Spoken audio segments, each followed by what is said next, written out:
Well, I'll change the thumbnail later. But there we go. Now we're back up, I think. See? Looks like you can see. Okay, we're back up. I don't need to worry about registering this game right away because I should have a little bit of time. Folder, we're going to go games, select all. This is what it's like gaming on retro hardware.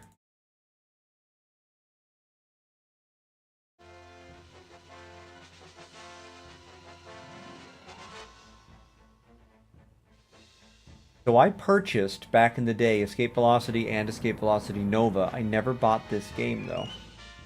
So I'm going to have to look into... Well, the company's gone. They went out of business a couple years ago. Oh, preferences.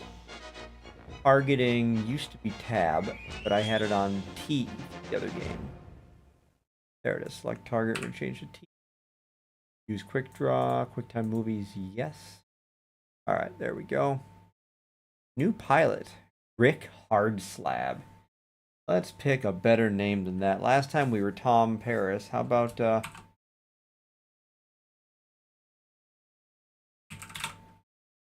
Balana? I honestly don't know how to spell her name. Balana? Klingon, so B-E Lana. Lana. We'll go with that. I actually took a class in Klingon back when I was in high school, but I've forgotten most of it. Let's call it the Scout. My English teacher in 11th grade was like, why are you reading from the Klingon Language Institute? But then he got really into it. Enter ship.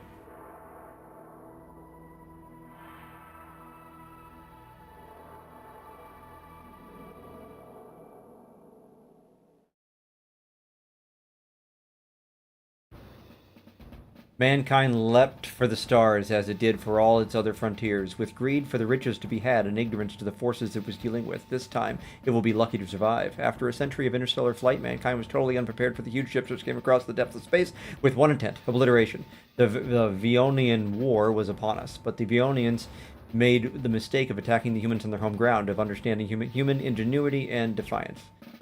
Oh, this is scrolling too fast for me to read. I'm just gonna let it go. It's big enough text. You should be able to read it if you want to. So they attacked Earth. It was crushed. Their fleet was crushed. Wolf packs. Ooh, World War II reference there.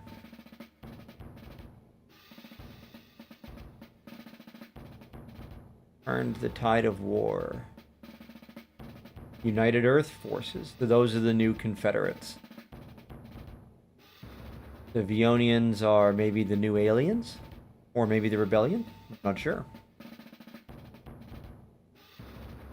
Must be, yeah, rebellions. Distant Earth government.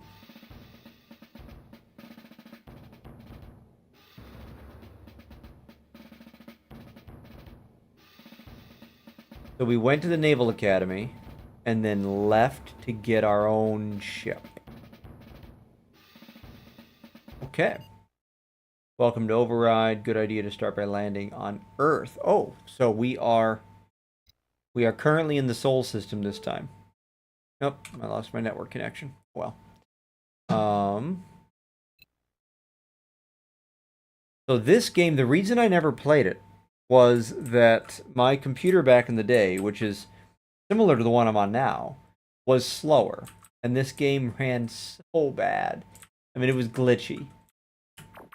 Ooh, we start out with a blaster. Alright, let's land. The Vionian War took its toll on the Earth and its resources. Large amounts of food must now be imported from First Centauri, along with the raw materials used in the factories which cover the face of the planet, churning out weapons and ships with which to fight the Vionians. So they're not obliterated. The Vionians are still around, it would seem. Commodity exchange. I can buy tourists. What? This is like EVE Online, where you can buy like slave traders and slave girls and drugs and weapons and all that just to carry around for no good reason.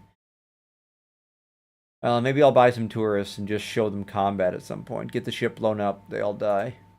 Wonder if my insurance covers that. Here's a transporter. A scout ship. It looks different than the other one. 93,000 away. Maybe this is what we go for to start with, is a scout ship. Very passengers. Very, very limited missions compared to the other game. I would like an escape pod. That takes too much all my money. I have an auto eject here. Auto eject. Missile launchers. Hunter missile launcher is a human design based upon the Vionian's rocket launcher. Though the guidance is primitive, this weapon was another factor that helped turn the tide of the war. So unlike the original escape velocity, the heavy rockets, in this case Hunter missiles, are guided. So that'll be kind of nice. Spaceport Bar. A United Earth naval officer approaches you. From his uniform, he appears to be with the Shipping and Supply Department. Ah, you must be Balana. He greets you. United Earth Shipping has a cargo delivery which we were hoping you could do for us. Are you interested? Well, I have no money, so yeah, I'm interested. Good. All you have to do is take 10 tons of food to Salia in the Salia system. This is purely a routine cargo run, nothing out of the ordinary. Excellent. Escort, same thing. We can't afford to hire anything. Frontier Express, Wars, Profit. Okay, Ferengi type deal there. Admiral McPherson addresses the United Earth Federation, followed by 2030 UE President. Gamble. I don't know if I want to. But that's kind of cool. They've got the Hawks and the Confederate cruiser of the first game to gamble on. Gamble on the cruiser. Nope, that didn't work. I don't know. We'll come back to that. For now, we're going to go up here and deliver some... Ah! John Cook. Why is John Cook... Is from Ambrosia, and he's aggressed towards me.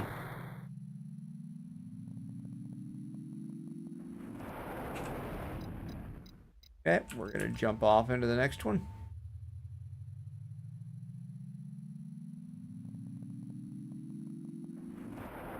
Oh, I guess you guys never saw Captain Hector from the last game. That's a shame. The ships are much bigger. The United Earth shipping officer comes over to talk to you while the dock workers are unloading the food from your ship. United Earth Shipping has cargo runs like this that need to be done all the time and all over United Earth space. Keep an eye on the mission computer on United Earth Worlds, and there'll be some jobs for you from time to time. And we got 10,000 credits, so that's our standard mission right there. In the mission computer now, we've got those that pay 12,000 and 5,000 and 5,000. So it looks like it's going to be a bit harder to get money in this game. But that's okay. Get an afterburner.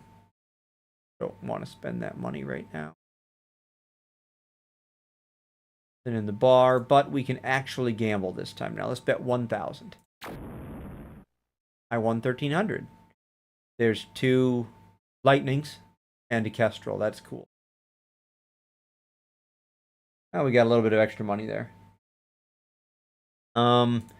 This is the best paying job. We're going to do that, and I'm going to buy another fuel tank. After I get down to this other planet, I will buy an auto-eject system and an afterburner.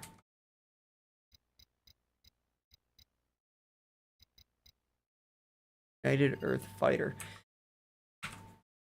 So in case you guys don't know, and many of you probably don't, or maybe you do if you're watching this obscure stream, this game was actually a mod for the original Escape Velocity. It was a plugin that changed how the game was written, storyline, stuff like that. And Matt Birch, the guy who created this game, he found that plugin and offered to buy it from the guy. There was, business dealings and such. but it got incorporated into Ambrosia Software's product catalog when they took over and built this game in the first game's engine off of a fan-made plugin, much like Counter-Strike became part of Half-Life. And Escape Velocity itself got Game of the Year 2 years running. 1995, 1996 was Game of the Year for the original.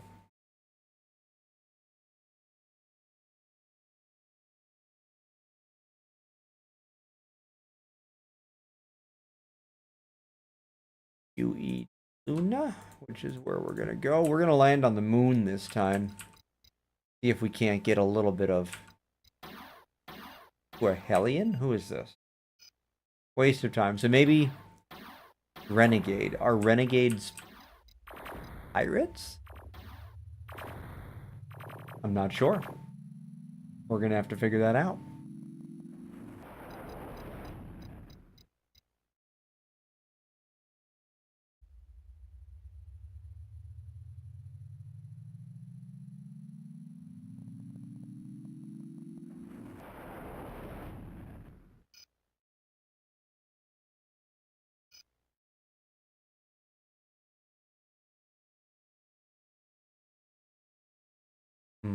All right. We can get an afterburner now. Good. Auto refueler. I might want to save the money for now. The Lunicus moon base was set up to be a military command center during the Voinian War. Voinian, I guess, is how it's pronounced.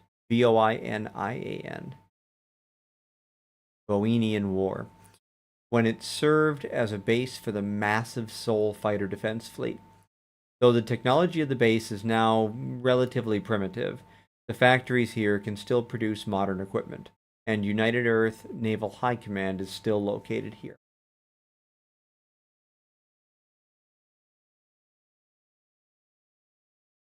See, we don't have a space station here anymore, so presumably that got blown up in the war.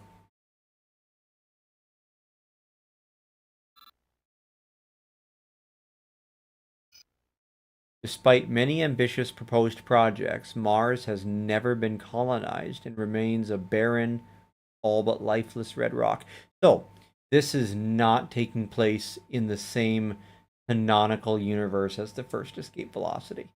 This is a completely new path, new timeline. Because Mars was colonized in the first Escape Velocity.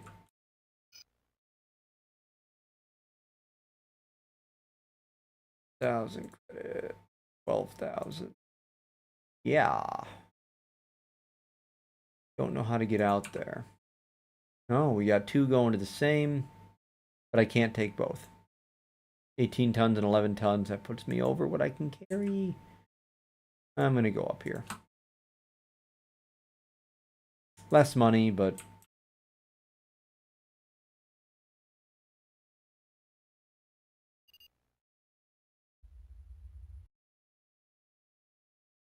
Apparently I'm having network issues.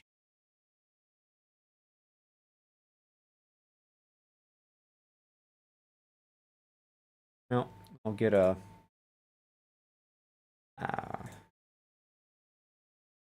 realistically, I mean, what am I going to do with a single blaster cannon?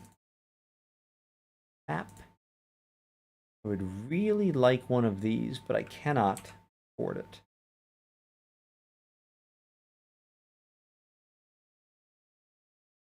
So, we'll leave that for now. Bar. New Tokyo is a major industrial world, renowned for high productivity, quality, and efficiency. New Tokyo's factories supply a lot of vital equipment to newly colonized planets, and their planet shipyards construct a considerable proportion of civilian human vessels.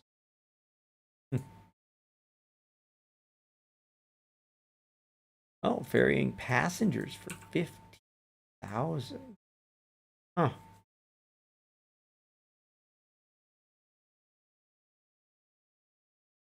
Why not?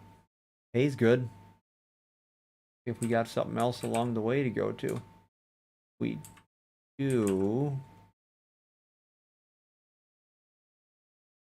We'll take that one. Oh, I don't have enough. Passengers take up 3 tons. Are you kidding me? What am I carrying?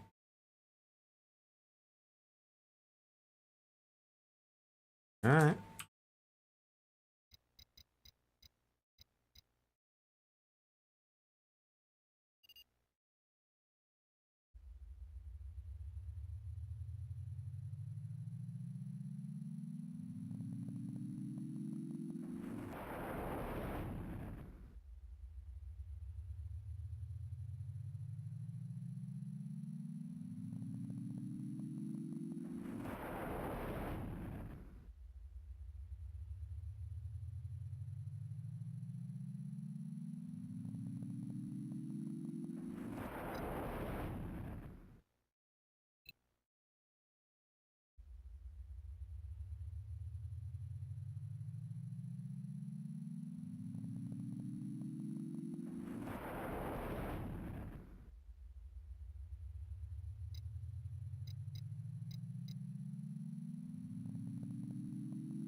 Oh, that's...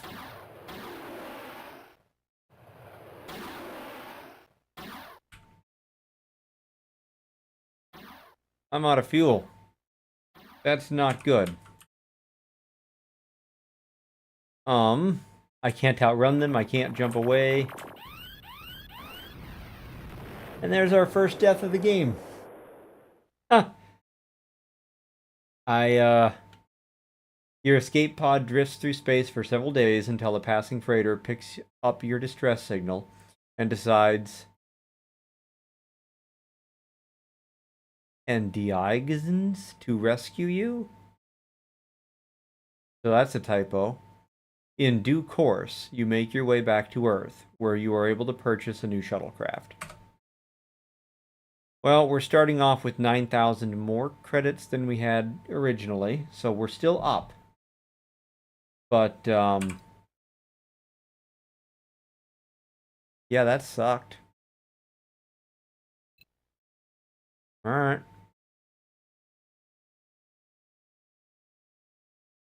Oh.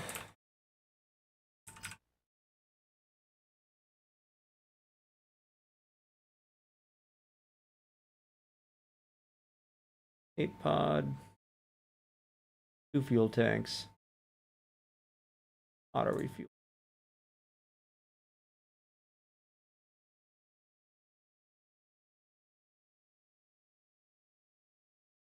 Alright. Well, I seem to be having some network issues, so I'm going to try and fix that. And then I'll pick this up another time.